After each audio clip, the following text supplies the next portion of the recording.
Hey hair queens, and welcome to this video about cap sizes. Now, I actually had previously filmed this video months ago, but haven't edited it. And I accidentally deleted it or got rid of it or something.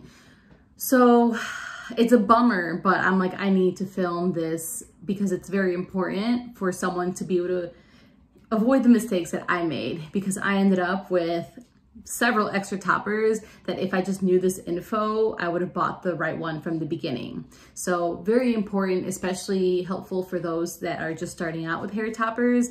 But honestly, I was 3 hair toppers in, all different companies, before I figured out why cap size is so important. So let's take a look at these toppers in detail. So this is a Uniwigs 5x5. It is all silk. So you notice that it's a smaller space that it has, smaller cap. So it's gonna have less hair than the others. So this is meant for someone that has less hair loss and just mainly wants like that coverage on the top crown area. And then this one is a 5x7. You can see this is actually not silk or wefted. It is, I believe, monotop. This was my first topper. Tragic.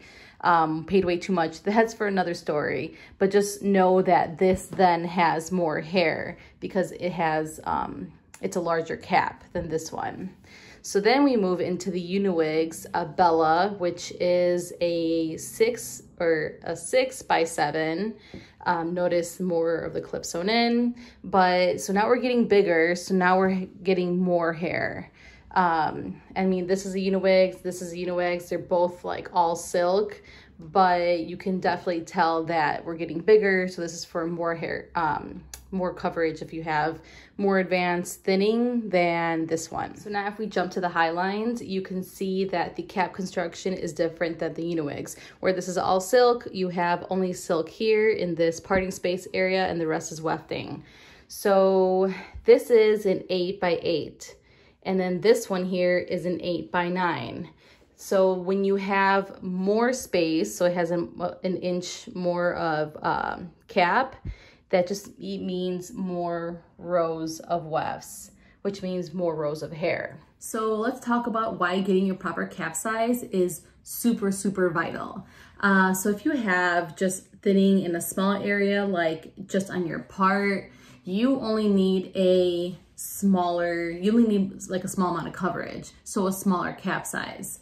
For example, something like this is going to cover a lot less than something like this, because you can see that it has more hair on this one versus this one.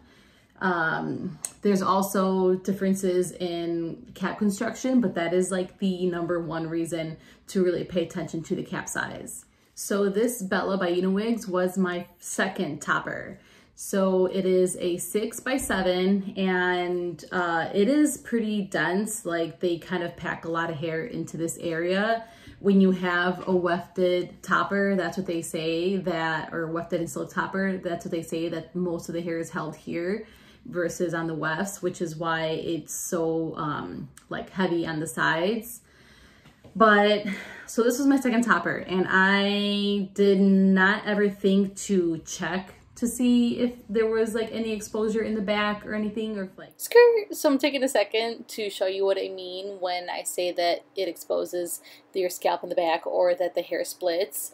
If you look in the upper left hand corner, you can see that it is exposing my scalp there, and that happens when the hair moves around and there's not enough hair to cover the scalp. Anything, or if like more back here, like the hair would part. Like I didn't think to look, but I mean, like I said, like if you hold this, like it's pretty dense, like it's a pretty thick layer. So I never had that issue of the hair parting and my scalp being exposed. So when I transitioned onto Highline toppers from the Uniwigs, there was all of a sudden a bunch of cap size options. Whereas in Uniwigs, if you chose a particular style, like for example, the Bella, it was one size. So since a 6x7 in Uniwigs worked for me, I thought, let me just get a 6x7 in Highline, because one, the smaller the cap size, the cheaper it typically is. and that worked for me in Uniwig, so it'll probably work for me in Highline, which that is another mistake. Company to company, they have their own standards, their own practices. So just because it's one density or one cap size or cap construction in one company doesn't mean it's gonna be the same for the other.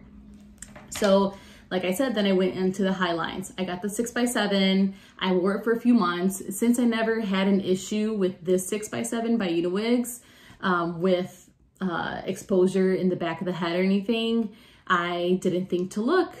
But I think after trying to do the specific hairstyle where it picked up like some hair here and some hair in the back, I noticed that there was like the hair was splitting. So it would be kind of going like this, like opening up and in the back of my head. And I'm like, oh snap, like that, I don't want to be worrying about that. And this was again 2 years ago, before there was like, before the hairline community online that I knew of was like popping. So there wasn't all that information to tell me like, hey, pick this cap size because of these reasons, which is why I'm making this video. So anyways, I then said, okay, I need to not keep this 6x7. I need to get a bigger cap size. And as I said, the bigger the cap size for what I was looking for in Highline, the more expensive the topper was. So it's like, okay, I don't want to go overboard and get it something bigger than I need if it's more expensive anyways, and I don't need all that extra weight or hair. So then I got the 8x8. So 6x7, 8x8, added a few inches, and I kind of tried it on. I, took photos. That's what I always recommend. Take a video of you kind of like turning around and like moving the hair just to see how it would be in reality versus you sitting or standing in one place. Like that's not real life. Like you're moving around, you're bending down and all that. So you want to make sure. And it did expose a little bit.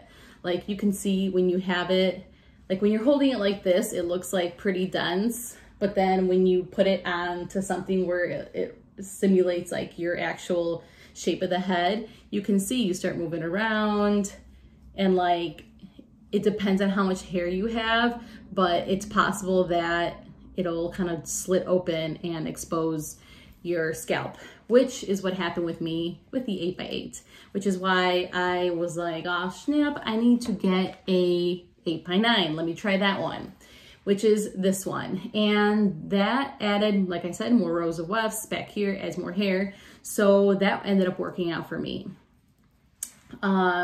which was awesome. So actually this one is also a Highline, also an 8x9. That is my magic measurement. The second reason to consider cap size is for comfort. So if you have something on the smaller side like this, so it's 5x5 inches, just think that is where it's going to sit, like a 5x5 radius.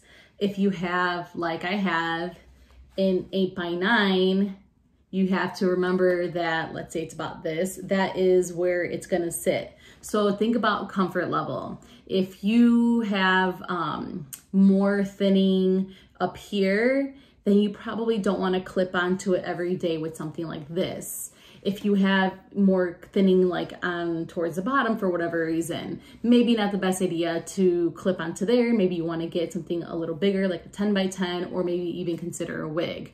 You don't want to be stressing your scalp or follicles out when they're weak or in the area that they're weak already. You always want to try clipping these clips onto an area or onto hair that is strong, because you're going to be clipping daily and you don't want to be stressing it out. You don't want to get a sore head. Some people get headaches. You also don't want to progress your thinning at all.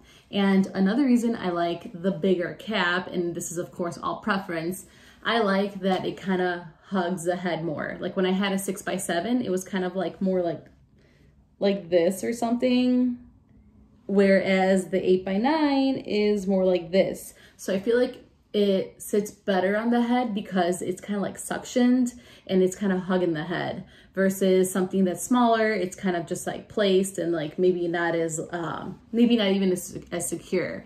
And that's what I feel a lot of people have said also, that the bigger caps kind of sit flatter.